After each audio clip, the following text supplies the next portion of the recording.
Now, Matthew 26 verses 31 to 35 reads, Then Jesus said to them, This night you will all fall away because of me, for it is written, I will strike the shepherd, and the sheep of the flock will be scattered. But after I am raised, I will go ahead of you into Galilee. Peter said to him, If they all fall away because of you, I will never fall away. Jesus said to him, I tell you the truth, on this night, before the rooster crows, you will deny me 3 times. Peter said to him, Even if I must die with you, I will never deny you. And all the disciples said the same thing.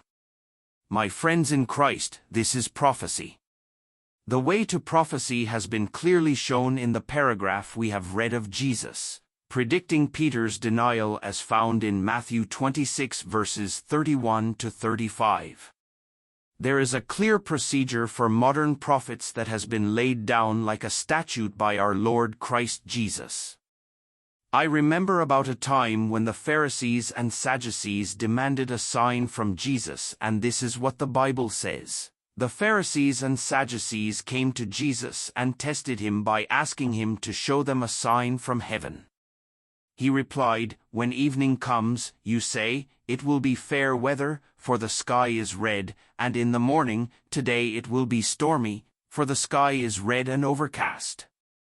You know how to interpret the appearance of the sky, but you cannot interpret the signs of the times. A wicked and adulterous generation looks for a sign, but none will be given it except the sign of Jonah. Jesus then left them and went away. We are talking about the prophet of our times. Contrast the 2 paragraphs from Matthew 26 and Matthew 16 that I have just given above. All predictions are based on knowledge. The knowledge we have of what? Of course, of authority. Which authority we have been given and is possessed in a little book we call the Bible. The Bible only gives us knowledge of what has been.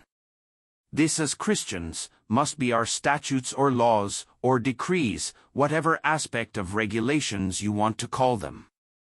These are the things that have been written down for our benefit.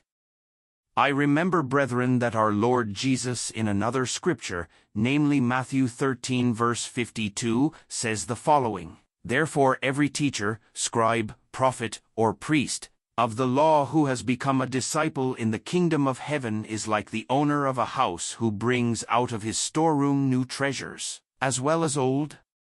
We can only assume that in order to know or predict the future accurately we need to have authority or knowledge of the past or old, because in Matthew 16, Jesus accuses those he was speaking to of having a repository of information that they uses in predicting the weather. And they may do so accurately because they have been trained by their parents in these things, and they have also witnessed firsthand the changes in weather according to what they have been told. So they hold on to the things that their fathers have told them and use this knowledge very well in making predictions of the future. In other words, Jesus is saying to them they have greater respect of their fathers than they have of God.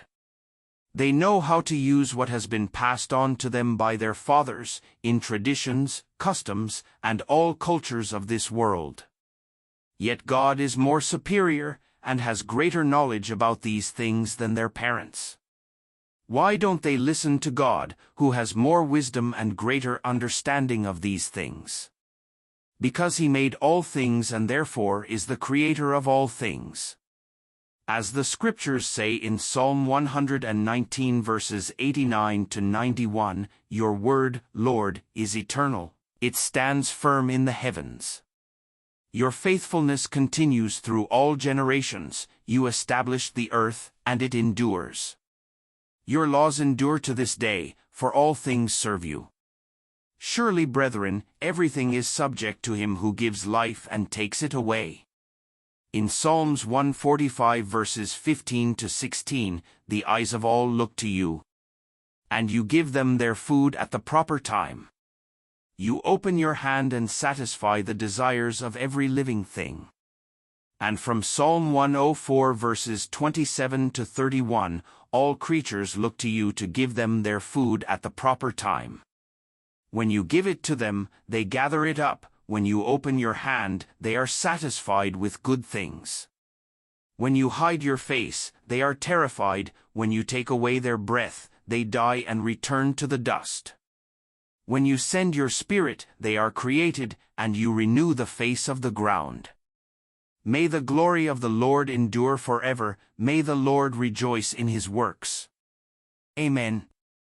Therefore, for everything that we need to understand or make predictions, we have to look to the Lord our God. Blessed are those who have gathered everything that he has provided in the Scriptures, for they have authority. Blessed are the poor in spirit, for theirs is the kingdom of heaven. And those who hunger and thirst for righteousness, for they will be filled. Brethren, study the Word of God carefully, if you want to avoid being in denial of the Christ like the disciples did. Let us not give the devil, who is Satan, a foothold in our lives. But the second scripture, which is the main scripture we are looking at today, show us a path for these things. In Matthew 26 verse 31, Jesus predicts the future according to what has been said about him in the past. In Zechariah 13 verse 7, Jesus is the shepherd in the story. Brethren, as a follower of Jesus, you are also this shepherd. The prophet of old says, I will strike the shepherd, and the sheep of the flock will be scattered. Note that the word scattered does not mean destroyed. It means two things, the dispersal of the disciples and the dispersal of the word or Jesus' teachings. However, this did not go according to plan, for the main disciples stuck as a unit and remained in Jerusalem, eventually dispersing when the persecution started. However, previously we have said the term, falling away on account of me, meant being in sin or denial of Jesus. However, Israelite foolhardiness would kick in and the disciples would refuse even to be dispersed. They were looking for a fight.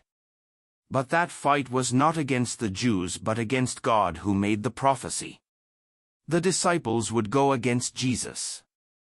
We have also said in the past, going ahead of them to Galilee, while it meant the place which they refused to go and stayed in Jerusalem, may also have meant evangelism or the taking of the word to sinners.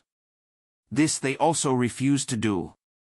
Yet in their disbelief or unbelief, they told Christ to his face that they will never do such a thing as fall away.